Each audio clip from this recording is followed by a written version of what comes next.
1980년대 말 일본의 천황이 살고 있는 도쿄 항공의 땅값이 미국 캘리포니아 전체 땅값보다 비싸다는 평가가 나왔습니다. 캘리포니아의 면적이 수십억 배가 더 크지만 그 땅을 다 팔아도 도쿄 항공의 땅을 살 수 없다는 것입니다. 도쿄의 중심과 긴자거리는 땅값이 천정부지로 올라 일제곱미터당 3천만 엔에 거래됐죠. 이른바 도쿄를 팔면 미국을 살 수 있던 시절이었습니다. 영국의 이코노미스트가 한국이 1980년대 일본의 버블 경제 상황과 비슷한 모습을 보이고 있다는 분석을 내놓았는데요. 한국이 수출로 부를 축적하며 일본의 1인당 GDP를 넘어섰고 생산 가능 인구가 1990년대 중반의 일본처럼 줄고 있다고 평가했죠. 1986년부터 1991년까지 일본의 부동산과 주식시장 가격은 크게 부풀려지며 버블 경제 시기를 맞았습니다.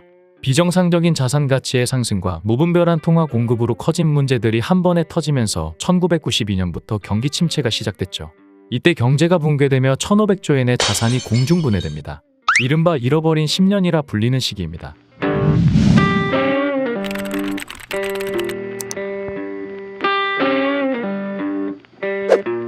그럼 일본의 버블 경제 시절은 얼마나 호화로웠을까요?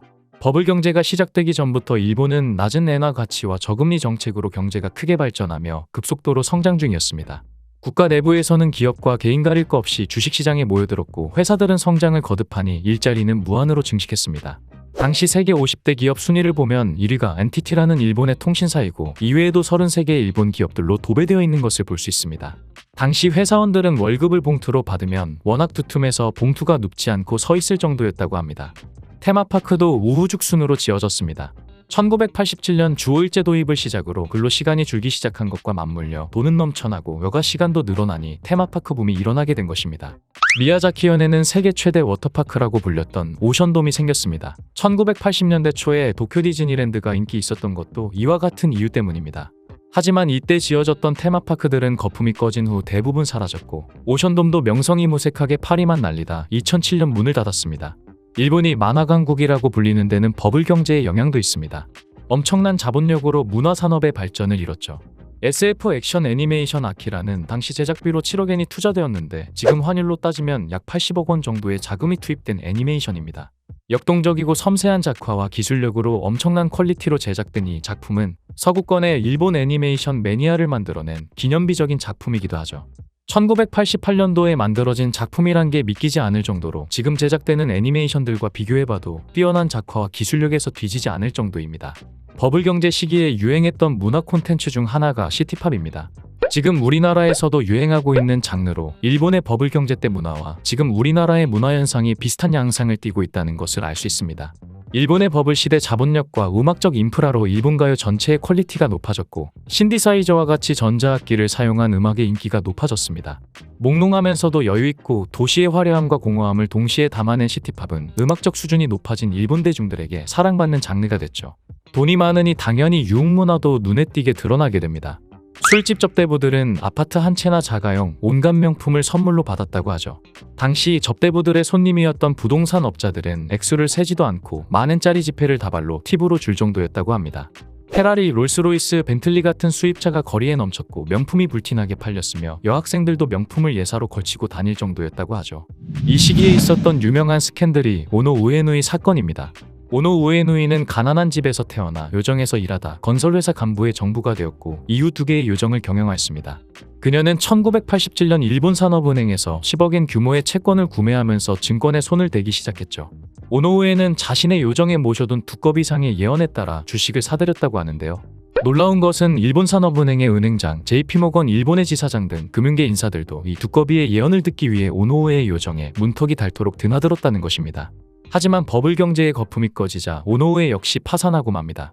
오노우에는 첫 대출을 가짜예금 증서로 받은 것이 드러나면서 1991년 8월에 경찰에 체포돼 은행 후원자들과 함께 징역을 살았습니다.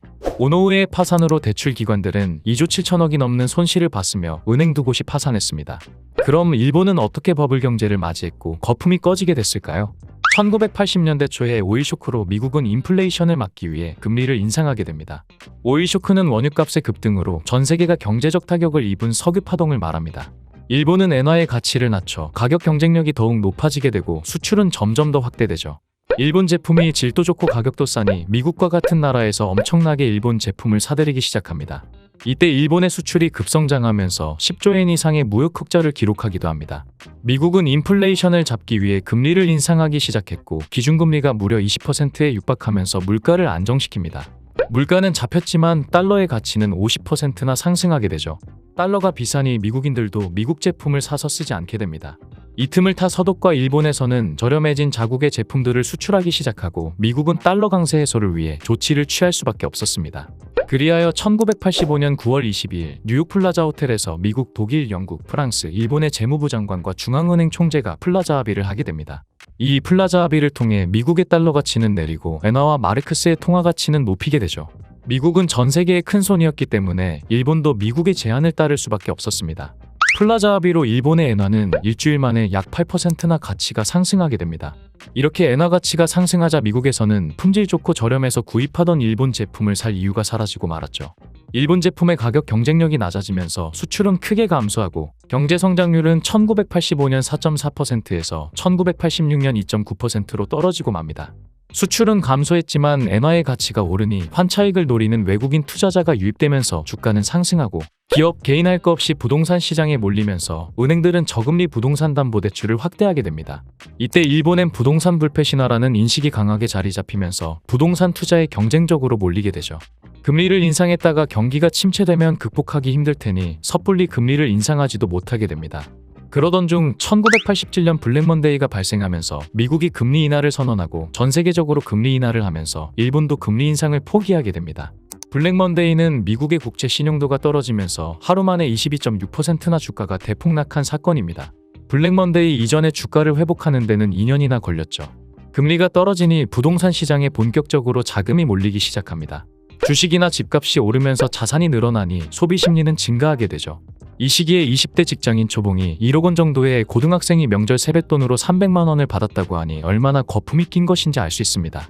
그렇게 2년 동안 버블은 더 커지게 되고 그만큼 물가가 오르기 시작하자 일본은 소비세를 도입하고 6%까지 금리를 인상하게 됩니다. 대출금리는 점점 더 오르고 주가는 점점 하락했죠. 이 와중에도 부동산은 투기 심리가 더 자극돼 많은 자금이 흘러들어갔고 1991년이 돼서야 하락하기 시작합니다. 대출금리가 오르자 시장에는 매물이 쏟아졌고 일본의 부동산 시장은 패닉에 빠지게 됩니다. 이때부터 본격적으로 일본 경제가 무너지기 시작합니다.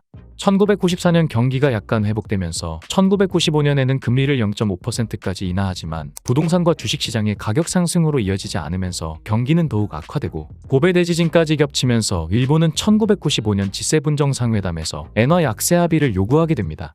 이것이 역플라자 합의입니다. 그럼에도 경제 상황은 쉽게 좋아지지 않았고 일본은 1999년부터 5년 동안 파산 위기를 겪었던 은행들을 회생시키고자 제로금리를 실시하게 되죠. 좀처럼 일본 경제가 좋아지지 않자 2012년 아베노믹스가 시작되는데요. 은행의 윤전기를 돌려서라도 돈을 찍어내겠다는 정책으로 시장에 돈을 마구 풀어 엔화의 가치가 떨어지면 전 세계에서 일본 제품의 가격 경쟁력이 올라가서 수출이 살아나고 고용이 늘어나면서 일본 경제를 살릴 수 있다는 아베 내각의 정책이었습니다. 그 결과 일본의 수출이 늘어나고 주식시장이 살아나는 등 약간의 효과를 보기도 했지만 일본은 디스플레이션에서 탈출하지 못했습니다. 엔화의 가치는 떨어졌지만 일본 기업의 수출은 눈에 띄는 변화를 보이지 않았고 잃어버린 10년은 잃어버린 20년, 잃어버린 30년으로 바뀌었죠. 일본은 어떻게든 경제를 다시 회복하기 위해 도쿄올림픽을 유치하는 등 노력을 계속하고 있지만 팬데믹과 겹치면서 이마저도 성공적으로 이끌어내지 못했습니다. 전 세계적으로 경제 악화가 이어지고 있는 지금 일본은 지난 3분기 성장률이 0.3% 하락하며 역성장을 기록하고 있죠. 거기다 고령 인구가 늘어나면서 경제 동력 인구는 줄어들고 있습니다. 이 상황이 지속되면 일본 경제는 쇠퇴할 수밖에 없을 것입니다. 하지만 이 같은 상황이 일본만의 문제는 아니죠. 우리나라도 신생아 출생수가 0.8명을 기록하며 고령화 사회에 접어들고 있습니다. 현재의 흐름을 바꾸지 못한다면 경제는 점점 시들 수밖에 없습니다. 경제 회복과 더불어 저출산 고령화 사회에 대한 대비가 필요한 시기가 아닐 수 없습니다.